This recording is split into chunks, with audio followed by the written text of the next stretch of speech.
بسم اللہ الرحمن الرحیم۔ ایک مرتبہ کا ذکر ہے کہ مسجد نبوی میں ایک بزرگ اپنے شاگردوں کو حدیث پڑھا رہے تھے۔ یہ بزرگ اپنے زمانے کے مانے ہوئے عالم تھے۔ دور دور سے لوگ ان سے حدیث پڑھنے کے لیے آتے تھے۔ سب شاگرد خوب غور سے استاد صاحب کی باتیں سن رہے تھے کہ اچانک سے ایک غریب لڑکا مسجد میں داخل ہوا۔ اس لڑکے کا لباس نہایت معمولی تھا، جگہ جگہ پیوند لگے ہوئے تھے۔ اس کے پاس نہ تو تختی تھی اور نہ ہی قلم اور دوات، لیکن اس کے چہرے سے شرافت ظاہر ہوتی تھی۔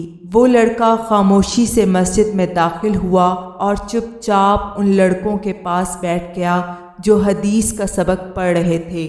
سب طالب علموں کے پاس قلم، دوات اور کاپیاں تھیں، اور استاد صاحب جو کچھ پڑھاتے تھے وہ سب طالب علم ساتھ ساتھ لکھتے جاتے تھے، مگر یہ آنے والا غریب لڑکا خاموشی سے استاد صاحب کی تمام باتیں سنتا رہا، اور پھر مسجد کے فرش سے ایک تنکا اٹھا کر اس سے اپنے ہاتھ کی ہتھیلی پر اس طرح لکھنے لگا جیسے وہ تختی پر لکھ رہا ہو۔ کبھی کبھی وہ اس تنکے کا سرا اپنے منہ میں لے کر اسے تھوک سے بھگو لیتا، یوں جیسے قلم کو روشنائی سے بھگو رہا ہو۔ جب لڑکوں کو چھٹی ہوئی اور وہ اپنے اپنے گھروں کو جانے لگے تو استاد صاحب نے اس غریب لڑکے کو اپنے پاس بلایا اور کہا، بیٹا، جب ہم بچوں کو حضرت محمد مصطفیٰ صلی اللہ علیہ وآلہ وسلم کی حدیث پڑھا رہے تھے، تم بار بار تنکا منہ میں ڈالتے تھے اور اسے تھوک سے بھگو کر اپنی ہتھیلی پر لکھنے لگتے تھے۔ یہ تو بڑی غلط بات ہے۔ لڑکے نے نہایت ادب سے جواب دیا، جناب، خدا نہ کرے میں حدیث کی توہین کروں، بلکہ آپ جو کچھ پڑھا رہے تھے اسے میں لکھ رہا تھا۔ اگر یہ بات ہے تو آگے آؤ اور ہمیں اپنی ہتھیلی دکھاؤ۔ یہ سن کر غریب طالب علم بولا، یہ تو خشک ہو گیا ہے، میرے ہاتھ پر اب کوئی نشان نہیں ہے۔